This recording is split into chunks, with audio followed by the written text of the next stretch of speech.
So, Abraham, what I'm looking for is more direction. Get on the high flying disc. Okay. And then?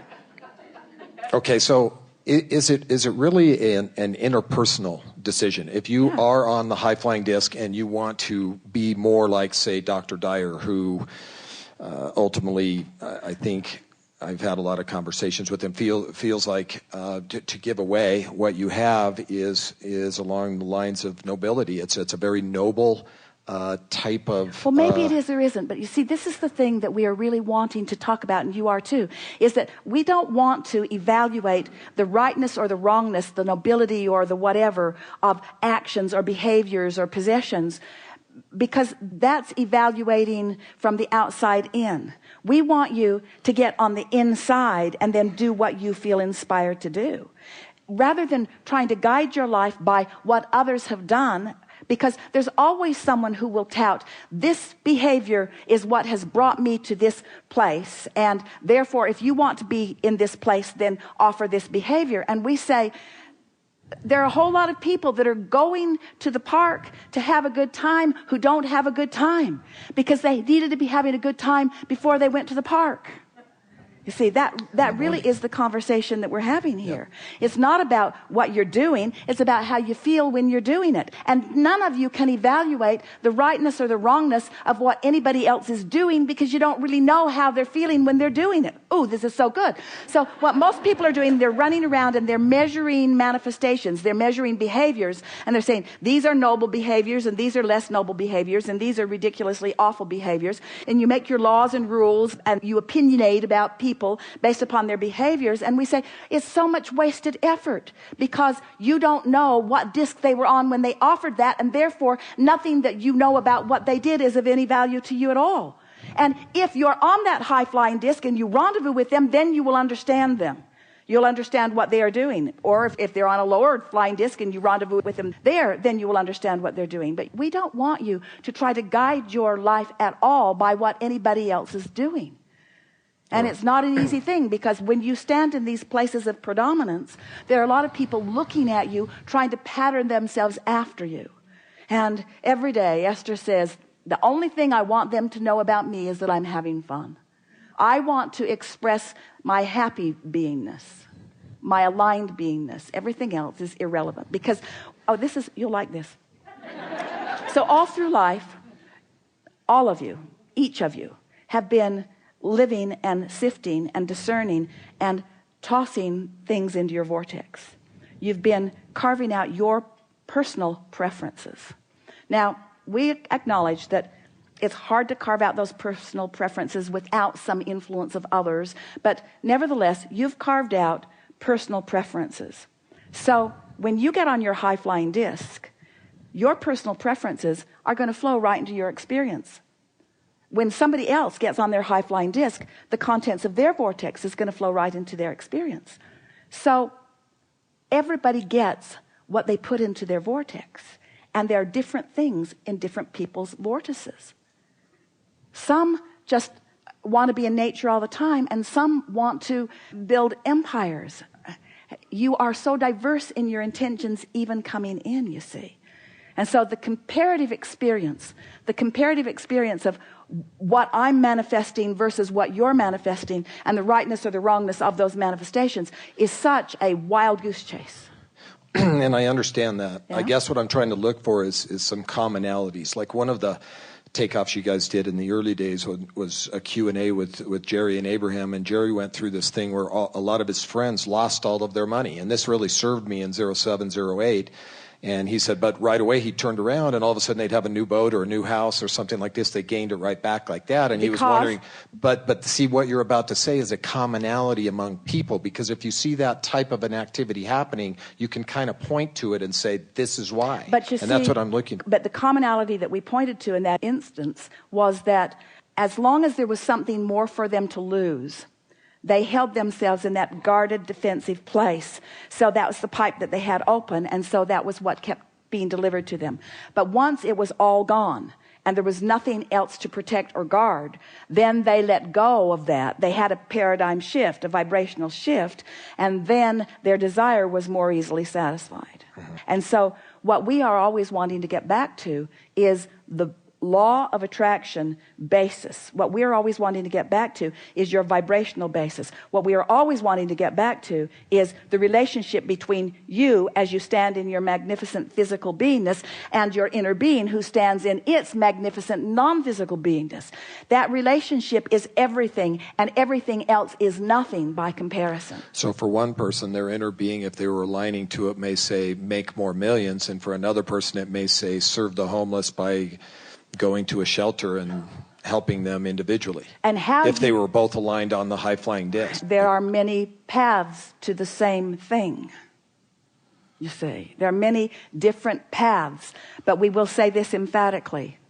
There is no joyous light at the end of the tunnel if going through the tunnel wasn't fun. In other words, and so that tells you if you're having fun. But you see, we don't want it to be about what's at the end. We want it to be about how you're feeling now. We want to say to you, and we want you to feel it and know it and own it and be it, that if you're feeling as good as you say you're feeling, and we are not doubting it at all, then you're on the path and you've got it all figured out. But can you feel how you stumble on that path every time you try to compare your path to anyone else's? Tried to head it off a little, but we weren't successful. I get it. I get it. I just always trying to stay open to different teachers, and I think that they have these premises that they feel are very valuable that they want to impart on you, and some of these are theories and kind of ways to live your life and all of this. And what you're saying is really don't listen to the teachers that have helped me so much and listen to my insight more. Well, we're saying those teachers have all led you to your understanding of this insight, but now you've got the insight that trumps everything. That's true. In the early days, people were giving books to Jerry and Esther all of the time, and we encouraged Esther not to read anything because we didn't want her to be concerned about where she was getting what she was getting. We wanted her to know that the impulses were coming from us. And so, but Jerry found this one book, and it was written by a prominent author of the time, and it had a spread of several points to live by. So he sat with us one day and he said, Abraham, I'm going to read these points to you, and I would just like your commentary on them. So we listened to the points, and then we said, someone who believes that cannot possibly believe that. And if you believe that, then that's invalid. And if you believe, and it was just a bunch of stuff that they'd cobbled together that sounded good to the ears of people that were vibrationally without integrity. Because if you believe that, then your vibration is such that that would not even come to you. It could not even occur to you. So that's really what we're talking about with all of you. And you've managed in different ways to get to these places of where your point of attraction is what you want it to be. We just want you to always know that there is always another reaching. In the very simplest of stories, we used to say that, so you live in a house and it doesn't please you. It's not green and beautiful out there like you want it to be or whatever. And so you set your intentions based upon the contrast that you're living for another place. And then you move into your new house only to discover that it has no kitchen. It's really green out there, but it has no kitchen. So now you're living in a place that's really green, and now you want a kitchen. And so you begin fantasizing, and now you find yourself in a new house, and it's really beautiful and green out there, and it has a magnificent kitchen. But there are not enough closets in this house. And so it's kind of like that, where it is through life that you keep redefining, you keep recreating who you are through the wonderful contrast that surrounds you. But there is something that happens, I think, that sort of just clicks into place with you. When you finally get it, when you finally accept that you are the creator of your reality and that the universe is responding to your vibration and that you do have the ability to guide your vibration deliberately. And then you put it together that the way you feel is the way you know what you're doing. And then on top of all of that, the way you feel be's the most important thing to you. Nothing matters more than feeling good, you see.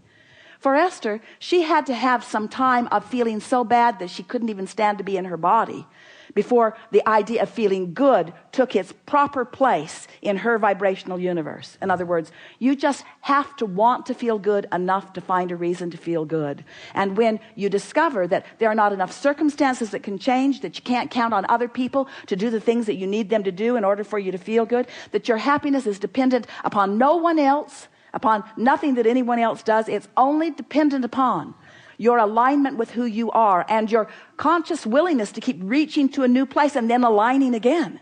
So for the likes of you and the likes of Esther and so many of you in this room, it is so exhilarating to stand in a place that by almost anybody's standards would be close to perfection and still understand that you're not done, that there's still some refinement that you want to do, and to have that delicious moment of inspiration when that new refinement occurs to you, and then recognize that there is a little vibrational variance between this new thing that is hatched within you and where you are, but you've got the confidence and the knowledge because of where you've been and how you've applied yourself to know without question that all it takes is just a little bit of focus, a little bit of refining, and then you get that orgasmic, intoxicating, visceral feeling of being able to align thought by thought by thought by thought and feel it coming into alignment, and feeling the movement of the energy in your body, and feeling the power, the invincibility of who you are, and recognizing that not only are you the creator of your own reality, you are the creator of a reality that is magnificent, and the reality that matters most is the reality, the emotional reality that you're living right now.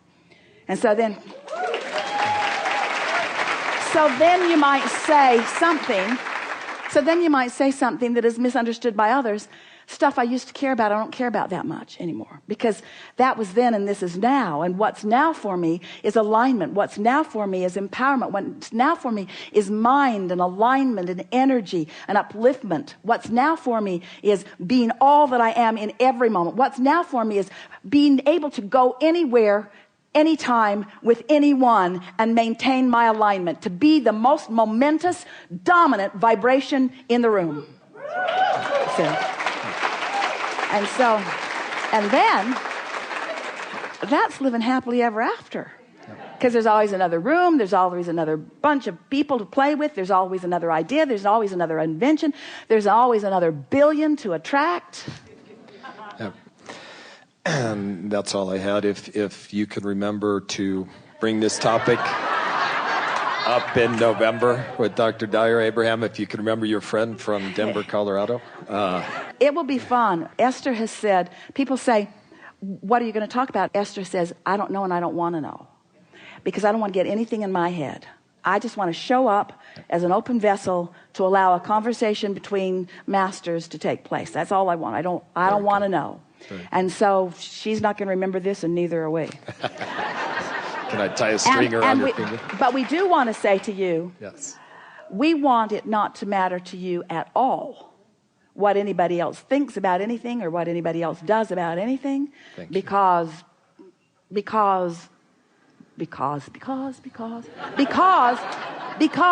you cannot